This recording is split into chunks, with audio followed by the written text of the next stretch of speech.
الرجیم بسم اللہ الرحمن الرحیم حافظوا علی الصلوات والصلاة الوسطی وقوموا للہ قانتین۔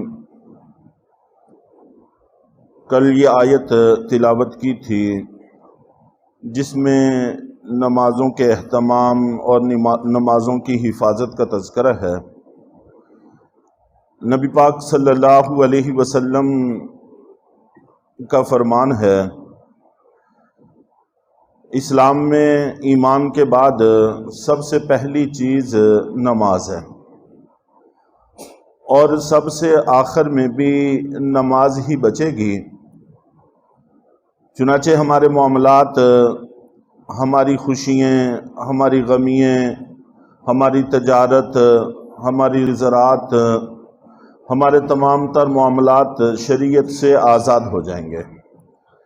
آجا کے نماز جیسی کیسی ہوگی وہ کچھ نہ کچھ شکل میں باقی رہے گی، اور قیامت میں بھی سب سے پہلے نماز کا حساب ہوگا۔ جس کی نماز پوری نکل آئی اس کے باقی معاملات بھی پورے ہو جائیں گے، اور اگر نماز میں کچھ کمی نکلے گی تو اللہ تعالیٰ کی طرف سے حکم ہوگا کہ دیکھو اگر نفلوں میں اس کے پاس کچھ نفل بھی ہیں تو اس سے کمی پوری کر دی جائے۔ چنانچہ اس سے کمی پوری کر دی جائے گی، تب بھی معاملہ حل ہو جائے گا۔ اور اگر خدا نہ خواستہ نماز میں کمی رہ گئی تو پھر کوئی معاملہ بھی پورا نہیں نکلے گا۔ نبی پاک صلی اللہ علیہ وسلم کے پاس ایک دفعہ ایک دیہاتی بزرگ شخص آیا۔ حضرت طلحہ ابن عبید اللہ رضی اللہ تعالیٰ عنہ اس کو نقل کرتے ہیں کہ نجد کا آدمی تھا، بوڑھا تھا، بکھرے ہوئے بال تھے، اور کچھ گنگناہٹ کی آواز سنائی دے رہی تھی جس کو ہم سمجھ نہیں سک رہے تھے، یہاں تک کہ وہ اللہ کے رسول صلی اللہ علیہ وسلم کے بالکل قریب ہو گیا۔ اور اس کے بعد اس نے اسلام کے بارے میں آپ سے سوال کیا کہ اسلام ہمیں سکھائیں، اسلام کی تعلیم دیں۔ چنانچہ نبی پاک صلی اللہ علیہ وسلم نے فرمایا کہ 5 نمازیں تمہارے ذمہ فرض ہیں۔ اس نے پوچھا کہ کیا اور بھی کوئی نماز ان 5 کے علاوہ میرے ذمہ فرض ہے؟ آپ نے فرمایا کہ نہیں، ہاں البتہ نفل نماز تم اور پڑھنا چاہو تو اچھی بات ہے۔ اس کے بعد آپ صلی اللہ علیہ وسلم نے فرمایا کہ رمضان کے روزے بھی تمہارے ذمہ فرض ہے۔ اس نے عرض کیا کہ اللہ کے رسول کیا ان روزوں کے علاوہ بھی کچھ روزے میرے ذمہ فرض ہیں؟ آپ نے فرمایا کہ نہیں، ہاں البتہ کچھ نفل روزے اگر تم رکھنا چاہو تو اچھی بات ہے۔ پھر آپ نے ارشاد فرمایا کہ تمہارے مال پر زکوٰۃ فرض ہے۔ اس نے پوچھا کہ اللہ کے رسول اس زکوٰۃ کے علاوہ بھی کچھ صدقہ مجھ پر فرض ہے؟ آپ نے فرمایا کہ نہیں، ہاں البتہ نفل صدقہ اگر تم ادا کرو تو اچھی بات ہے۔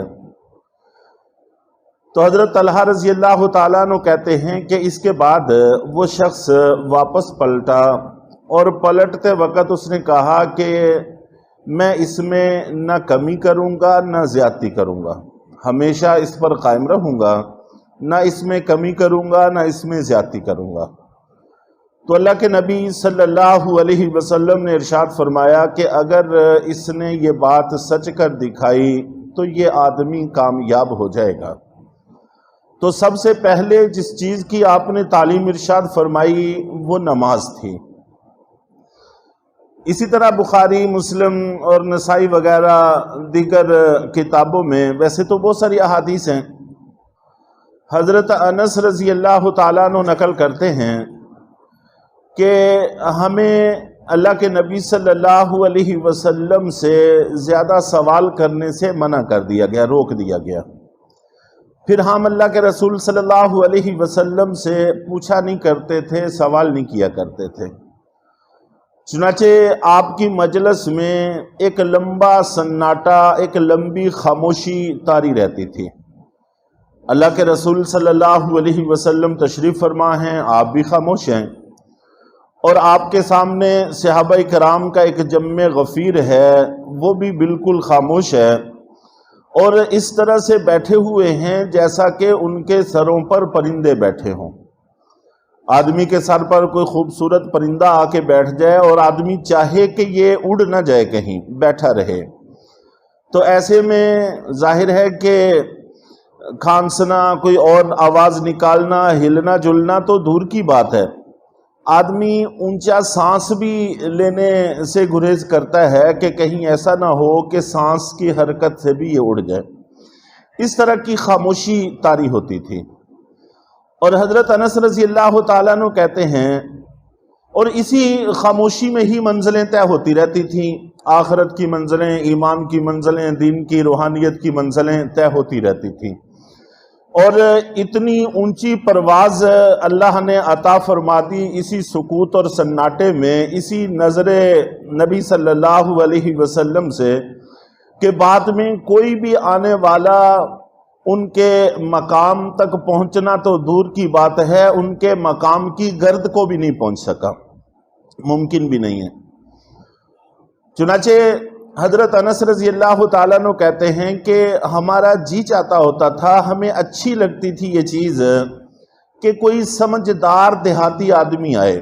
بہت سارے دیہاتی آدمی بڑے سمجھدار ہوتے ہیں، کوئی سمجھدار دیہاتی آدمی آئے اور آپ سے دانائی کے ساتھ کچھ سوال کرے تاکہ آپ کچھ ارشاد فرمائیں اور ہم اس کو سنیں۔ چنانچہ ایسے ہی ہم بیٹھے ہوئے تھے تو ایک دیہاتی آدمی آئے اور انہوں نے آ کر عرض کیا کہ اللہ کے رسول، ہمارے پاس آپ کا ایک قاصد آیا ہے، اور اس نے آ کر ہمیں یہ بتایا ہے کہ آپ کا خیال یہ ہے کہ آپ اللہ کے رسول ہیں۔ چنانچہ کیا واقعی آپ اللہ کے رسول ہیں؟ آپ نے فرمایا کہ ہاں، میں اللہ کا رسول ہوں، اور اس قاصد کو میں نے ہی بھیجا ہے۔ چنانچہ پھر اس نے چند مزید سوالات کیے، اور ان میں سے ایک سوال یہ تھا کہ اس نے کہا کہ یہ جو آسمان ہے اس کو کس نے پیدا کیا ہے؟ اللہ کے رسول صلی اللہ علیہ وسلم نے فرمایا کہ اللہ نے۔ پھر اس نے پوچھا کہ اس زمین کو کس نے پیدا کیا ہے؟ آپ نے فرمایا کہ اللہ نے۔ اس نے کہا کہ ان پہاڑوں کو کس نے نصب کیا ہے، اور جو کچھ ان پہاڑوں میں ہے ان سب چیزوں کو کس نے پیدا کیا ہے؟ آپ نے فرمایا کہ اللہ نے۔ پھر اس نے کہا کیا اسی اللہ نے آپ کو رسول بنا کے بھیجا ہے جس نے آسمانوں کو، زمین کو اور ان پہاڑوں کو نصب کیا ہے؟ آپ نے فرمایا کہ ہاں، اسی اللہ نے مجھے رسول بنا کے بھیجا ہے۔ پھر اس نے سب سے پہلی بات نماز کی کہ آپ کے قاصد نے ہمیں یہ بتایا ہے کہ آپ کے ذمہ نماز فرض ہے۔ چنانچہ کیا واقعی ہم پر نماز فرض ہے؟ آپ نے فرمایا کہ ہاں۔ پھر اس نے پوچھا کہ یہ نماز اسی اللہ نے فرض کی ہے جس نے آپ کو بھیجا ہے؟ آپ نے فرمایا کہ ہاں، اسی اللہ نے فرض کی ہے۔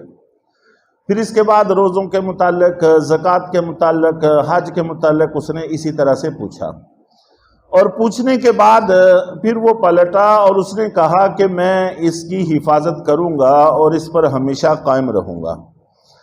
آپ نے فرمایا کہ اگر اس آدمی نے سچ کر دکھایا جیسا کہ یہ کہتا ہے تو یہ ضرور جنت میں داخل ہوگا۔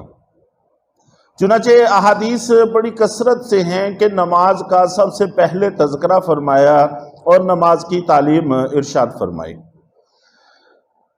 حضرت سعد رضی اللہ تعالیٰ عنہ اور دیگر صحابہ کرام یہ واقعہ نقل کرتے ہیں کہ دو آدمی اللہ کے نبی صلی اللہ علیہ وسلم کے دست مبارک پر مسلمان ہوئے۔ ان میں سے ایک اعمال کے اعتبار سے افضل تھا، بڑا ہوا تھا۔ جب اس کا انتقال ہو گیا اور اس سے 40 دن کے بعد اس کے بھائی کا بھی انتقال ہو گیا، تو اتفاق سے ہم اللہ کی نبی صلی اللہ علیہ وسلم کی مجلس میں بیٹھے ہوئے تھے، تو ہم وہ پہلے شخص کی فضیلت کا ذکر کرنے لگے کہ پہلا شخص افضل تھا، اعمال میں بڑی ہمت سے کام لیتا تھا، اس میں یہ بھی صفت تھی، یہ بھی نیکی تھی، یہ بھی نیکی تھی۔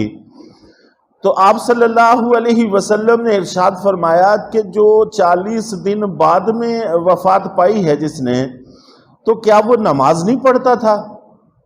تو صحابہ کرام نے عرض کیا کہ اللہ کے رسول نماز تو پڑھتا تھا۔ تو فرمایا کہ پھر اس نے جو 40 دن تک اتنی رکعتیں پڑھی ہیں، اتنی نمازیں پڑھی ہیں، انہوں نے اس کو اس سے آگے پہنچا دیا، آگے بڑھا دیا۔ اور پھر فرمایا کہ تم نماز کو کیا جانو؟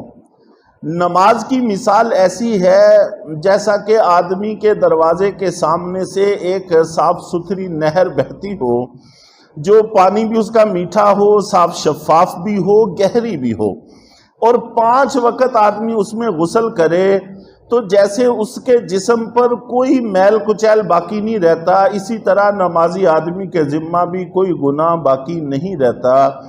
تو اس لیے یہ بعد والا شخص اس سے آگے بڑھ گیا ہے۔ تو اللہ رب العزت اگر ایسے حالات میں زندگی عطا فرما دیں کہ آدمی اعمال میں لگا ہوا ہے تو یہ سراسر غنیمت کی چیز ہے۔ ہاں اگر خدا نہ خواستہ اللہ نہ کرے کہ گناہوں میں اضافہ ہو رہا ہے تو یہ تباہی اور بربادی کی چیز ہے۔